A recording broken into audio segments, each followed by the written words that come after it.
Welcome, it's Hanifa YouTube channel here. BOMA la Malawi lapanga appeal chiganizo cha Judge Mike Tembo wa bwalo la High Court mu mzinda wa Blantyre. Chomwe iyeyo anakana pempho la BOMA kunena kuti chiletso chomwe bungwe la Malawi Law Society MLS linatenga chofuna kuwabwenzeretsa Martha Chizuma pa ntchito ngati mkulu wa nthambi ya Anti-Corruption Bureau ACB chichotsedwe. Mmodzi mwa maloya a private omwe alembedwa ntchito ndi BOMA la Malawi kuti awamalize a Martha Chizuma.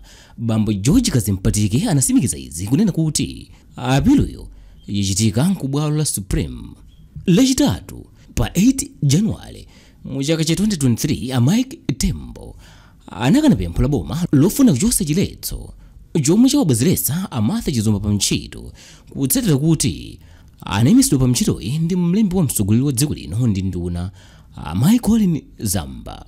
Izi zachitika potsatira kuti bungwe la Malawi Law Society MLS linakamangala ku bwalo la milandu ndi cholinga chakuti bwalolo liwoneke bwinobwino mchiganizo cha Azamba chowayimitsa pa ntchito amayi Martha Chizuma. Komanso kutenga chiletso kunena kuti chiganizocho chiyime kaye mpaka bwalolo litaunguza bwinobwino ndi kuunika chiganizocho ija mchingerezi imachedwa kuti judicial review. Kupatira kuti BOMA limafuna kuchotsa chiletso cha bungwe la MLS chija, BOMAli limafunanso kuti kuunika kwa chiganizocho ija kuchedwa judicial review komwe kukuyenera kuti kuchitike kusachitike.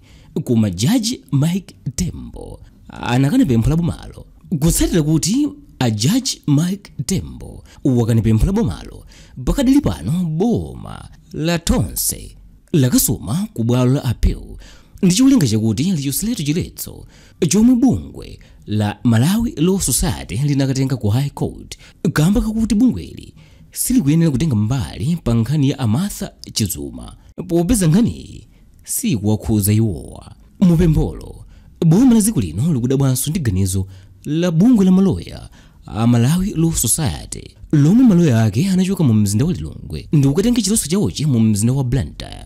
Komatu kudabwa kumeneku Tembo anakuyankha kale mu chigamulo chawo choyamba chija ndipo anena kuti aliyense ali ndi ufulu mdziko muno wopita ku bwalo lililonse kukamang'ala monga mmene akufunira.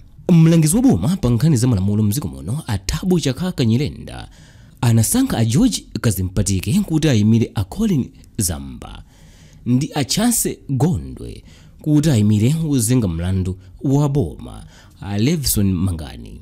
Kuphatikizapo anyilenda anasankhaso akalekeni kaphale kuti ayimire Chief Resident Magistrate Madaliso Khose Chimwaza pa mlandu wachiletso ndi kuunika chiganizo omwewo. Lachiwiri pa 7 February mu chaka cha 2023 atamva kuti BOMA lasankha akaswiri atatuwa kuyimira omwe akuzengedwa pa mlandu a Crispin Gonde omwe ndi wachiwiri kwa mkulu wa bungwe la Malawi Law Society anati pakadali pano akupanga chothekera kuti nawo apeze maloya odziwa ntchito yawo bwino kuti akalimbane ndi BOMA.